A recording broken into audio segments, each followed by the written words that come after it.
Coach, I just want to ask you the same thing I asked Coach Craddock about the turnover margin. The first 5 games, you wouldn't battle 4 of those, and since then you have.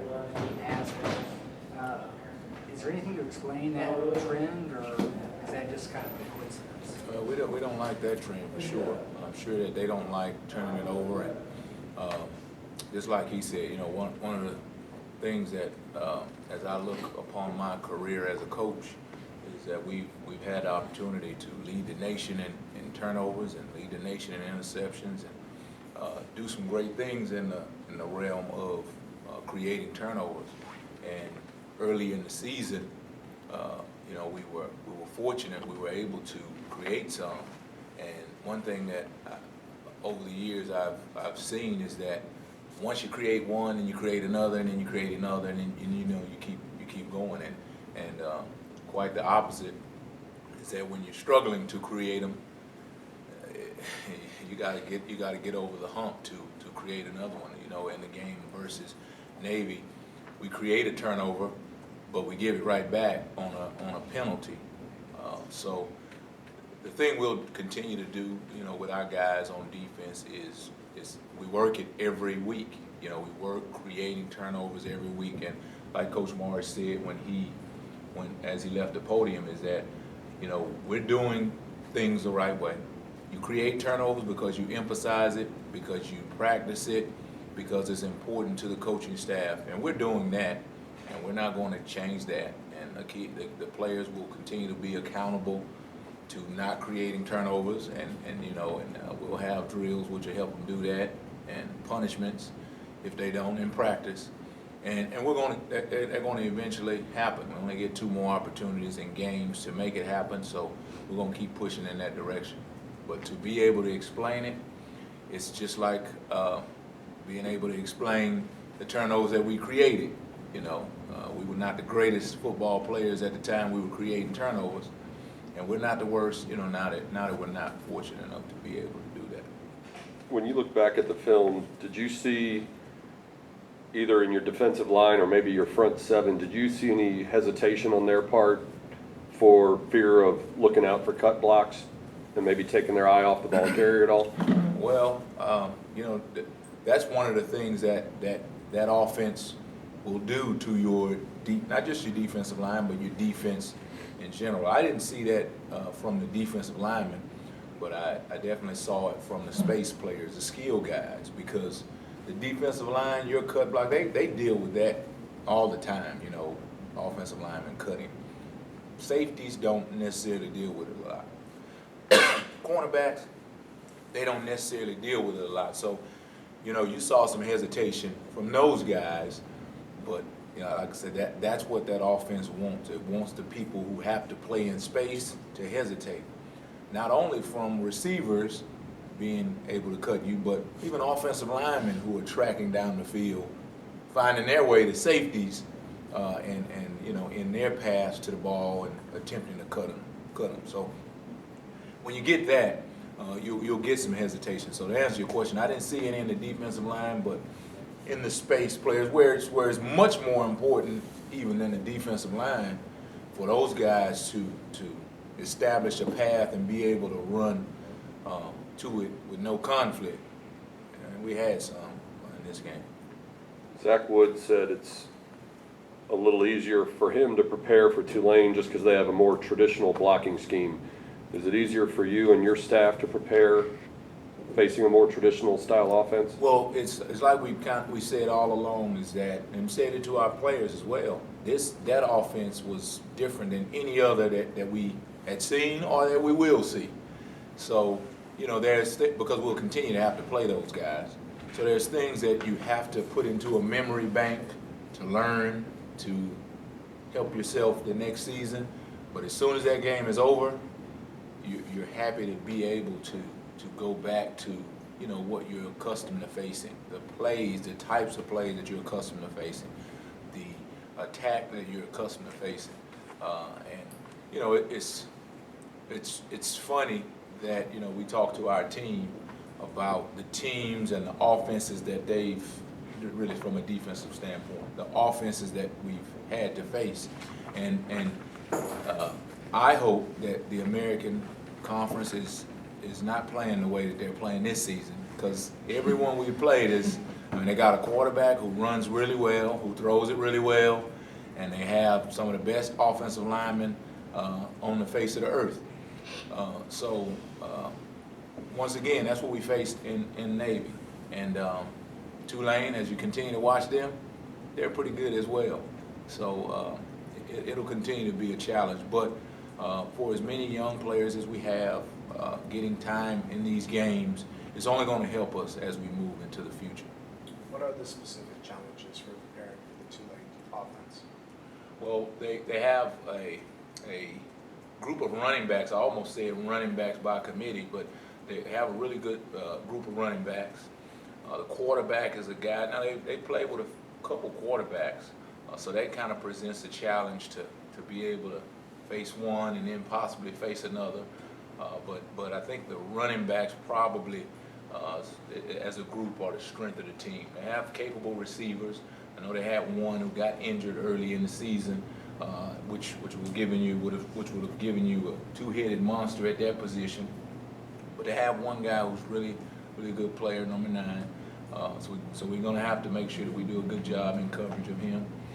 Then they use their tight ends, unlike a lot of people we've seen that play. Even our offense they don't necessarily use a tight end in the passing game as much as these guys do. They throw to the backs out of the backfield. That presents a challenge for your linebackers in coverage. So you have to be good in your coverage because of the tight end, which we hadn't really faced as much, especially with a guy with his hand in the dirt on the line of scrimmage, part of the box, and then now he's out in the pass system. So they present different challenges, but it's closer to home for our guys than operating against a Navy offense. Does it affect the scheme at all when you have a position like the tight end that's not necessarily emphasized in other offenses? Well, it does. But the thing that they do, and I'm saying it does in the pass game, but the thing that they do is they use those guys, a group of tight ends, they use those guys in the run game as well. So we're accustomed to seeing that in the run game, but in the pass game, it does affect the scheme just a little bit differently, because you have to make sure that you account for that guy who is, when you talk about offenses like ours, that tight end is normally a receiver, or that tight end is a back. And people that we played early in the season, their tight ends were in the backfield moving around. Well, here this guy is. He's on the line of scrimmage, so he's a little bit closer to the linebacker who's in coverage on him. He's a little bit closer to that coverage, and now they have a play action fake, and here this guy is. He's pushing up the field. So it just presents a slightly different challenge, but he's still a receiver in coverage, just lined up in a different way. You said Tulane often plays 2 quarterbacks. How similar are they? Or is it like night and day when they flip from one to the other? Well, they're not. They're pretty much the same guy, but one of them runs a little bit better, and you know how I am versus running quarterbacks. No, just joking. One runs a little bit better than the other, but they still operate the same way in their system. The only worry you have is, okay, will the offensive coordinator, will Tulane, in their preparation, say, hey, well, let's see if we can put the quarterback counter into our game plan. Well, as you scout Tulane, they don't have that in their system, so we're not going to chase ghosts. We're not going to show our players a quarterback counter if it's not something that they do. But when you have a guy with a little bit of running ability, we've seen over the course of the season teams do some things that they hadn't necessarily done, in previous games.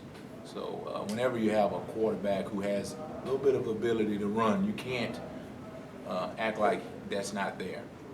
You've seen a lot of mobile quarterbacks this year, but when you played a team that used 2 different ones in Tulsa, and their second guy came in and he was a better running option, That's right. Your defense snuffed him out several times in a row. Mm-hmm. Do you see tendencies like that in the Tulane offense when they flip from one to the other? Well, we'll talk to our players, about that, and like I said, they're not very far apart in terms of their mobility, but you still have to, as a defense and as a player who is studying the opponent, you still have to be aware that they run some zone read plays where, you know, if you don't account, there's some quarterbacks, you know he's not going to run it. He will not run it. So we're going to focus on the running back.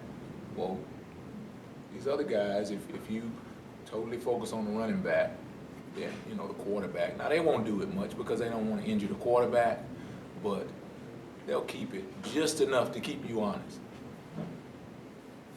Anything else? How has Coach Morris's leadership this semester and this season helped the program or changed the program in any way?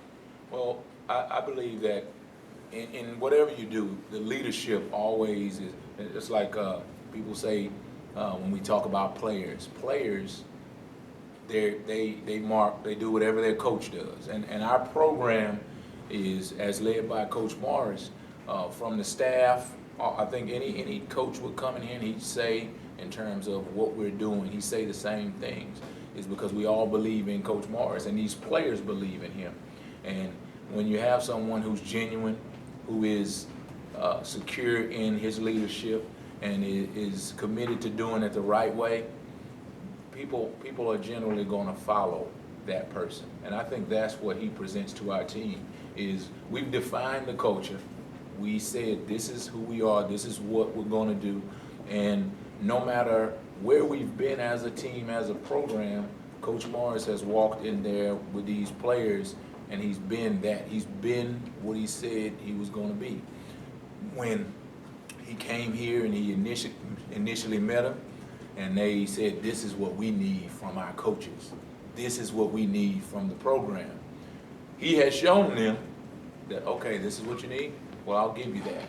And to a man, I think these kids, these players understand that there's a certain level of accountability that comes from the coaches, but then there's a certain level of accountability that is just due to the players.